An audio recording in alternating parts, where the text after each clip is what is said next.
YouTube, what's up? Happy Sunday. So yesterday, trip to the antique mall. I paid $5 for all of these. Plus, if you follow me on Instagram, I got a little accessory kit that I detailed last night. But these power lines I will be using. The signs, I may or may not use some of those. Those are going to be a little interesting because they have to be painted. But the power lines, I'll detail those out just to make them look a little bit more realistic rather than having that shiny plastic. So there's 12 power lines. Every third line has a street light on it. So that'll be kind of cool. And those will be used on the overpass layout. And so, anyways, like I was saying, if you follow me on Instagram, I got another one of these kits that had. Hang on, I gotta watch Green Bay. Oh, come on, get a stop. Anyways, it's a little accessory kit here that had a couple of barrels, couple of hand trucks, couple of wheelbarrows, um, sandbags, these little sandbags here, shovels, couple of pickaxes, couple of sledgehammers, and a couple of brooms, as well as those wooden crates. So basically, I just broke it all off because it's all injection molded. Broke it all off, trimmed all the flash, and then painted everything. I also repainted this little shanty that I already had this, but it had like a high gloss brown finish to it, almost like a lacquer. And then the top was black, shiny black. It just didn't look good.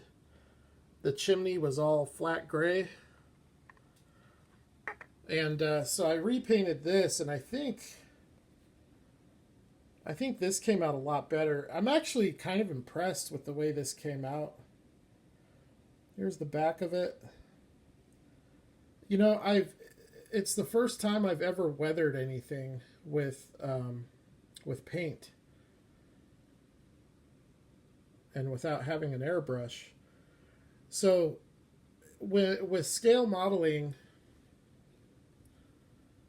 one technique that pretty much every modeler has to know is how to dry brush, and that's something that I don't know. I've never been good at it because I'm too impatient and I always end up with too much paint on the brush.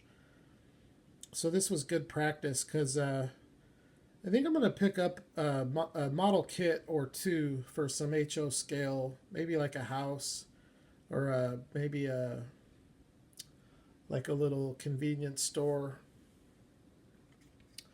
or something like that. Now that I feel relatively confident that I can detail it, as long as the texture detail is okay, because to me, with this little thing here, I think that the texture detail on this allows for my detailing that I added to kind of stand out a little bit better. So this is probably like a trackside maintenance house or something like that. I bought it a couple of years ago at the same antique mall that I got all the other stuff. It was super cheap. I think it was like 50 cents or something like that. But I never used it because it just, the look to it, you know, the shiny brown with the shiny black roof and the gray chimney, it just didn't look, it wasn't what I was looking for on any of my layouts. But with this, I think I can use it, especially with all these accessories. So these little spools here, I don't know if those are spools or maybe those are drums. But that light brown color in the middle is the color of the plastic that all of these started with. And so I just gave everything a coat of paint, and then if necessary, I gave a second coat, and then I went through everything and dry brushed to try to give a little bit of weathering look to it. There's a little saw there. But I think, for the most part, I think the stuff came out pretty good. The brooms came out really nice, I think. Little HO scale brooms. Hand trucks came out okay. These wooden crates, I feel like, came out okay. And these potato sacks, or whatever they are, I think they came out okay. Barrels look all right. It's not great, but this is my first time ever weathering stuff with this type of dry brush technique. And being that there was, I don't know, probably 30 different items here to do, I feel like I got a decent amount of practice. So I have, as you can see here, I've weathered cars, but the only cars I've ever weathered were with weathering powder. I've never done it with paint.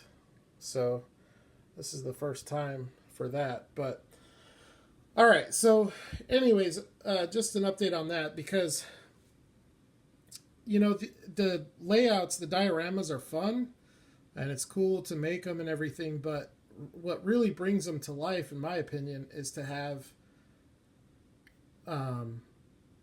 structures. I think adding structures adds a lot to a diorama. So that one, this little thing here might stay on this diorama. I'm not sure yet, but it might stay. Now, I wouldn't leave all the accessories on the diorama, but who knows? We'll see what happens. Anyways, I've got this. This came as a RAOK from Martin. I forget his full moniker, but anyways, he's on Instagram. He's also on YouTube. I think he's Hot Wheels Hunter on YouTube. But we made a trade, and this came as an extra. And he sent two. He sent the yellow one and a blue one, and I have the blue one, but I don't have the yellow. And if you've watched my videos for any amount of time, it's no secret that I am a fairly diehard Toyota enthusiast. And so with this Land Cruiser, I figured I would get out a Matchbox Land Cruiser as well. The Hot Wheels Land Cruiser, as you can see, is more customized, geared towards off-roading, almost like a Baja Land Cruiser. They're pretty sweet, though. This has come out in a whole bunch of different decos. It's been out in one adult collectibles lineup with Metal Base and Real Riders. Not a big fan of the wheels, but it's a mainline Hot Wheels, so that being considered, it's not too terrible. That spare is pretty sick. It would have looked awesome if those were the wheels on it. But here's the Matchbox version. Now the Matchbox is more, it's just basically a stock truck.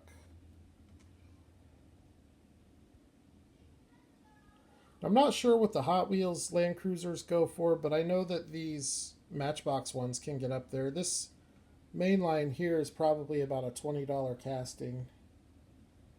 The new ones don't quite go for that much, but the older ones from before, when they retooled it,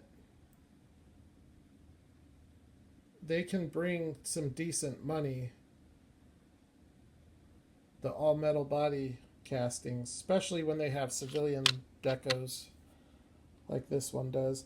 This is a mainline Matchbox, and as you can see, there's a nice amount of detail on it. It's got smoke tint windows. This one doesn't have taillight detail. I've only got one. that has headlights and taillights. But this is definitely one of my favorite castings, one of my favorite Matchbox castings for sure. Since we're on a Toyota theme, I also brought out a Matchbox Toyota 4Runner. This is a first generation 4Runner, and it's a 9-pack exclusive. So this is another one that's going to be, this is going to be a very expensive casting. It probably already is. I don't think there's been one on eBay that has sold recently to try to gauge a value. But I know me personally, I wouldn't sell this car for less than $30. There is a multi-pack, a 9-pack exclusive of this casting, and I think it's red. I think it's a red color, and it's about between $200 and $230 casting. And so I don't think that the 4Runner will get quite that high, because I don't think this casting is as desirable as the Land Cruiser. But it's still a pretty desirable casting, and so I definitely think in a couple of years this is going to be one of those that could be potentially $100 casting. Now, I wish I had purchased more of these, because I left probably a dozen of these on the shelf. But you know, it's $10 for 9 cars, so when you're doing that and there's only one car that you want to get, it makes it kind of hard. But I do like this 4Runner. They've done some nice 4Runners. They have a TRD deco that is pretty hot. All right, so here's here's a new Matchbox. This is a licensed model, which is why I bought it. I would not have purchased this had it not been a licensed model. Kind of ugly, but it's a 2009 International E-Star electric truck. So the fact that it's a licensed model, and the fact that it has what I think is a pretty awesome Matchbox deco on it, you know, for those two reasons I picked it up. And then I just got some other stuff out to look at. This we're not going to look at. This is just an example, though, of weathering with weather powder. And then you can kind of compare that to this, which is weathering with paint.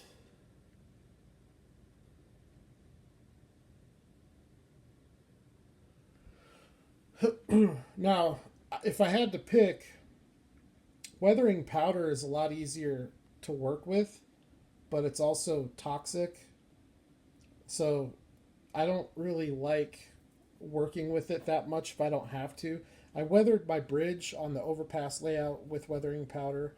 I've thought about weathering my roads, but because of the toxicity of the powder, I just choose not to, because you know I've always got getting my cars out and displaying them on these roads, and I just don't want the powder to transfer, because then it's going to end up on my hands constantly, and it's flammable, and it's just not good stuff. So I try not to use too much of it. If I can use paint, I'll use paint.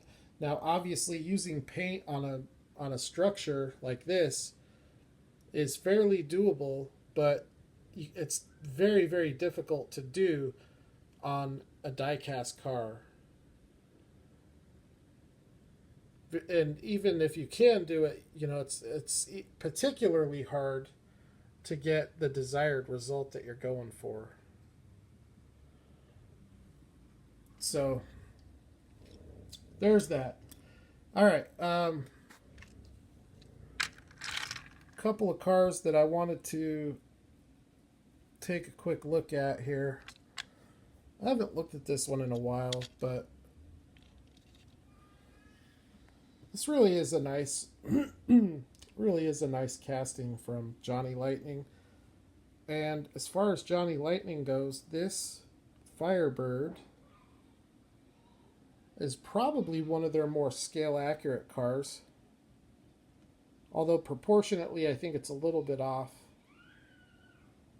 I could be wrong about that, but I think that the front end is a little bit longer. And I think that the front axle would sit a little bit further forward. I could be wrong about that, but even if that is the case, it's still a really nice casting, especially when round 2 does it and you get all that round 2 detail.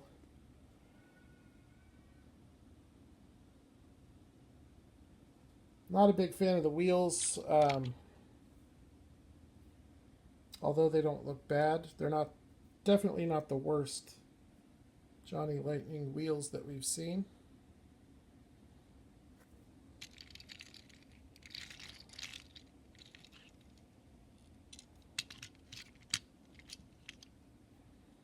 So there's that. This is a car that's going to be heading out to Champion DJK. Green Light Chrysler. It's a 300K, I think. It's a sweet looking car. It's a massive casting. It's very heavy. The only thing I don't like about it is the plastic top. But this is a very early. Like, look at how quiet and smooth that is. You can tell it's an old Green Light. It's actually quite early as far as Green Light goes. It was released in a stock and custom lineup. It's a 2007 copyright, which doesn't mean anything. I think it came out in, it might have been around 2007. Somewhere between 07 and 09, I think this came out. And as you can see, it's a nice low number, number 72.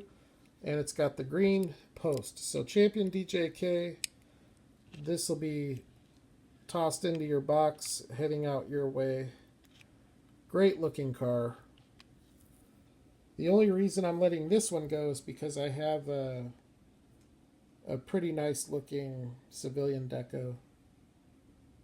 And honestly, I almost kept this one instead. He wants this because he's going after each Greenlight tooling, and this one he doesn't have because Greenlight hasn't released this one in, I don't know, it's been years, 5 years maybe.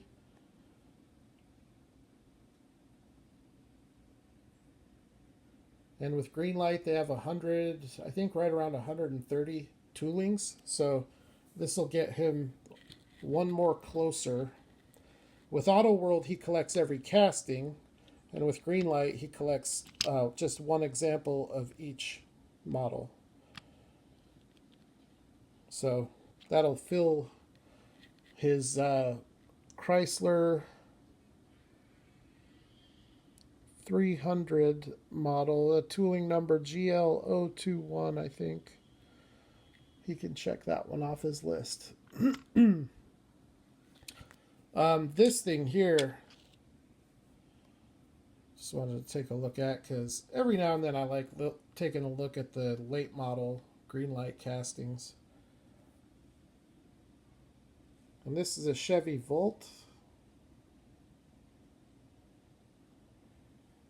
And it's not a car that Greenlight has produced very many times, but it is a pretty rad little car. I quite like it. I think I have duplicates of this one, actually.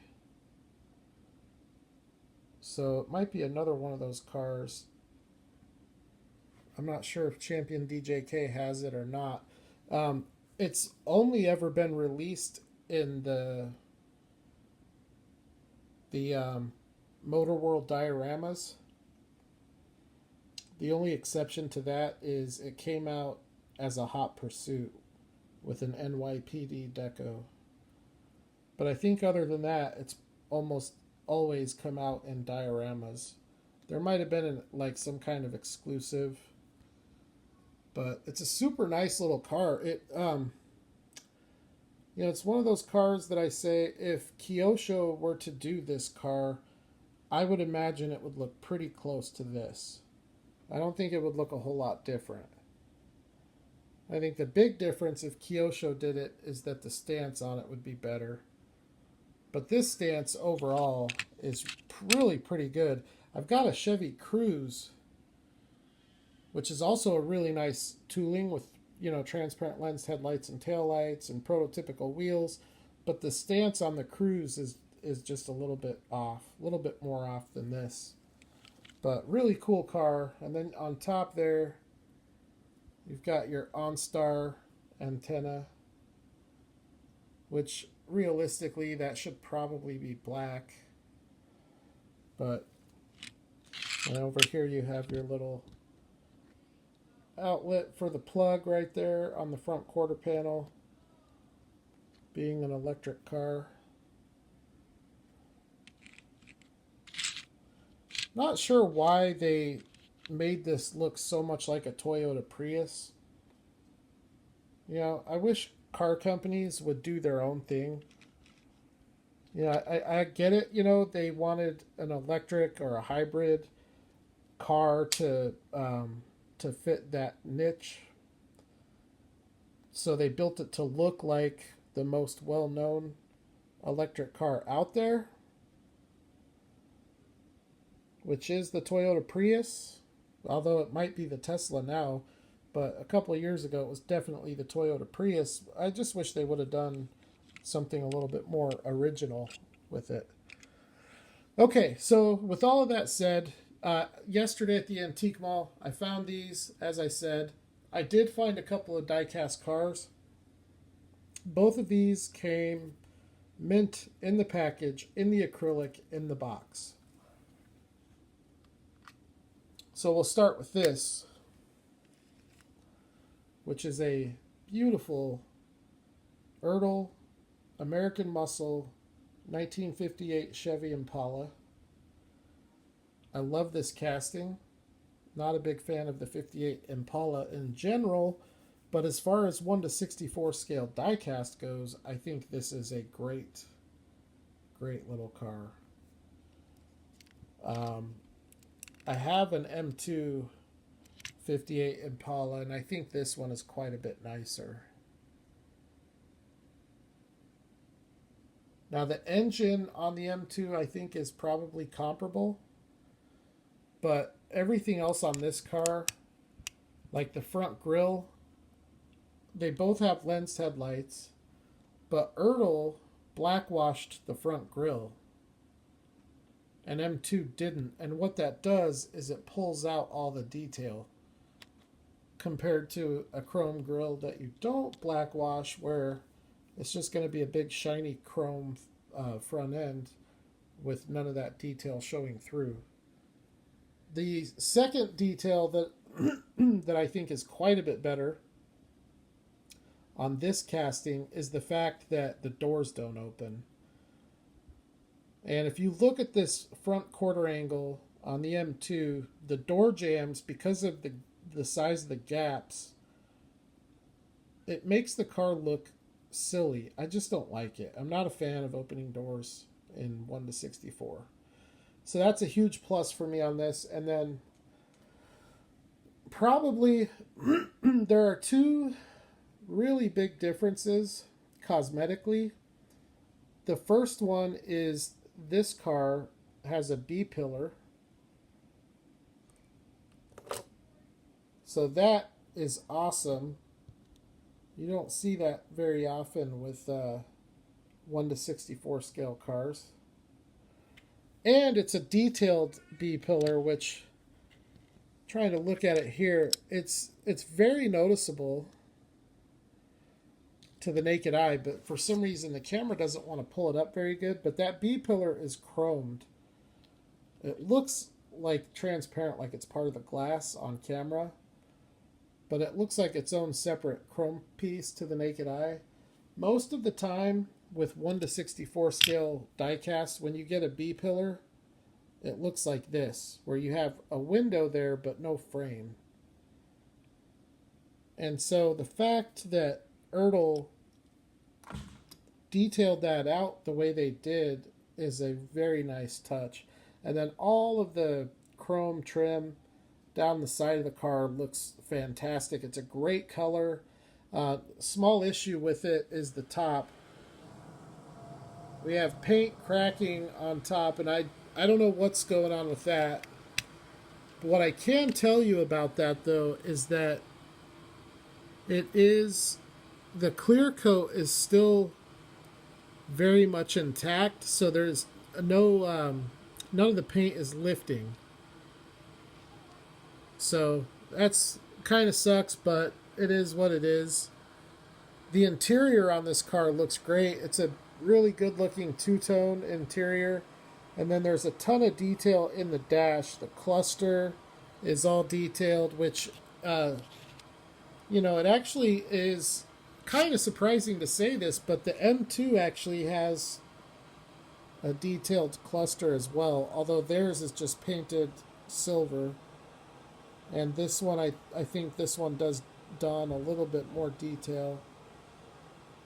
And then the second big cosmetic difference between this and the M2 is the spare tire.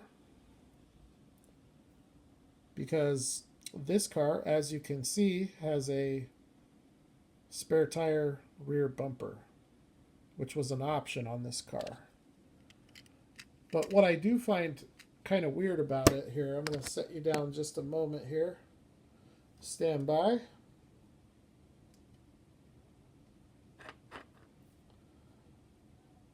Here's what kind of confuses me a little bit about that spare tire holder is that you also have a spare tire here in the trunk. So essentially this car has two spare tires.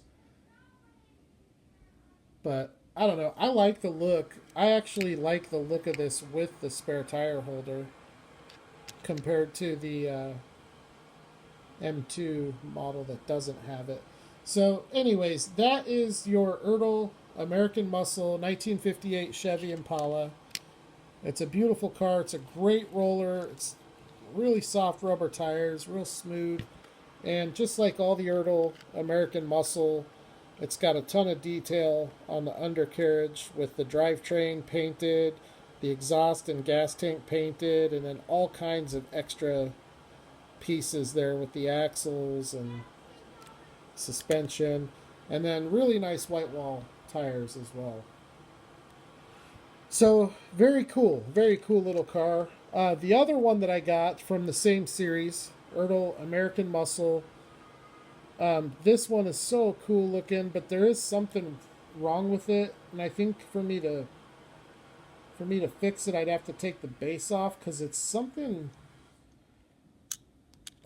with the chassis. Or maybe not. Maybe it's just the way it goes together. I don't know, but it feels a little wobbly. This is a 1970 Chevy Nova SS. So it's very common in 1 to 64 scale that you'll see 1968 through 1972 Chevy Chevelles, but you don't see hardly any Novas. Hot Wheels did a casting for the Nova. Johnny Lightning might have done a Nova, but no one else has. Greenlight hasn't done it. M2 has not done it. But this thing here looks killer, and the camera does it no justice. But the wheels and tires on this are probably the nicest wheel and tire combination of any Ertl American Muscle. This is one of the rare Ertl castings that features transparent lens headlights and taillights. It's a very highly detailed front end there with the SS badge. Got the license plate. Opening hood. Nice detailed engine. There is some imperfection here on top of the hood. It looks like some glue residue that got away from when the vents were installed. So that's a bummer,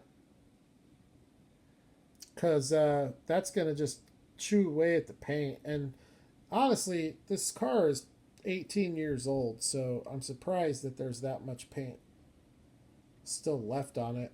A little bit of, I don't know if that's oxidation on top. That's kind of a bummer too, because it otherwise has a nice black vinyl top look to it. These wheels and tires are just killer. They look so good. The rear quarter panel on this car looks so killer.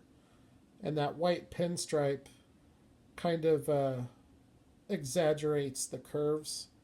Really gives it a nice look. And also, the greenhouse on this car, probably the nicest greenhouse of any vintage American muscle car casting that I have. You can take any of the Greenlight, any of the M2 or the Auto World or the Johnny Lightning. This greenhouse just looks so good the way that they did it with that B-pillar. Very accurate looking. And then you've got your indicators on the front and rear quarter panels. Got the Nova badge right there. So cool.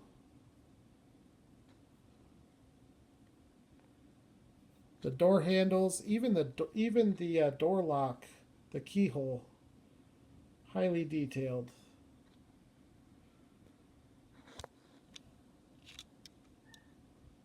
See the tires coming off the wheel a little bit there. That's one concern that I have with these Ertl American Muscle is I've seen quite a few where the tires are just kind of rotting away.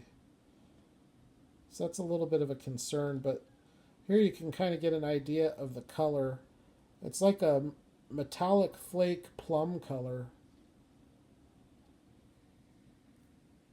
It's a beautiful color.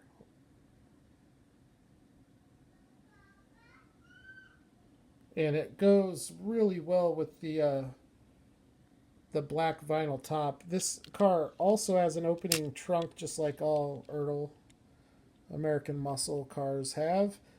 No spare. The trunk won't stay open, but it closes nicely. Nice joints. And then transparent lens taillights. One of the very few cars from Ertl that has both transparent lens headlights and taillights. The 61 Impala has both. As far as my collection goes, I have 18. And I think that the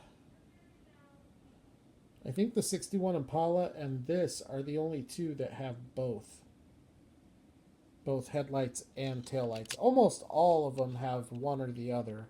There are a few that have all painted detail, like the 69 Boss Mustang. And then over here you have the side view mirror, driver's side view mirror, which is how the car would have come. It would not have side view mirrors on both sides.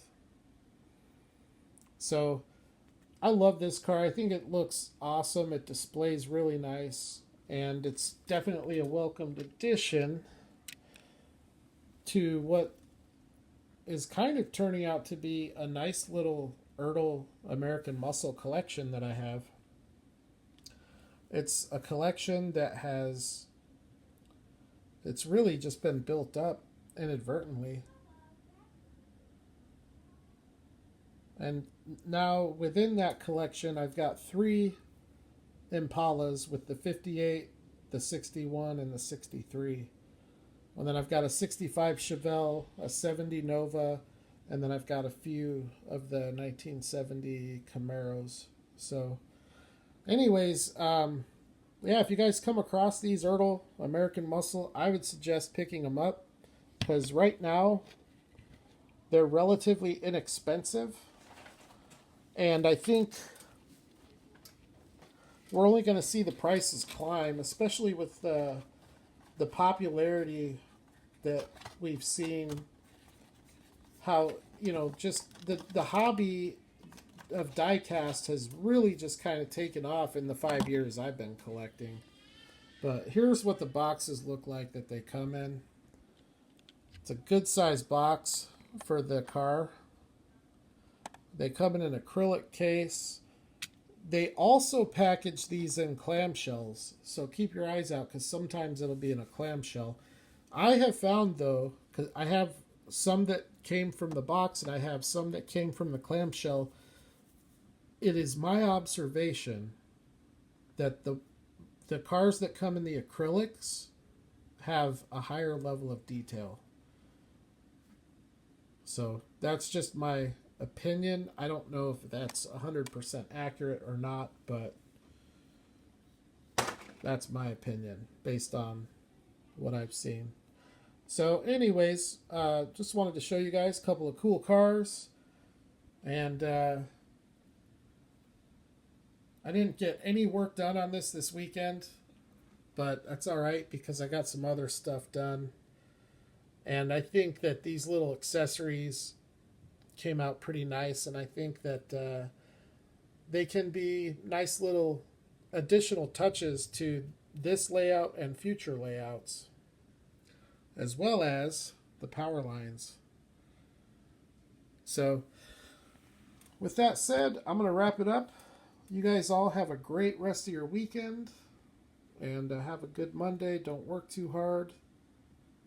And I will holler at the next diecast video. Peace.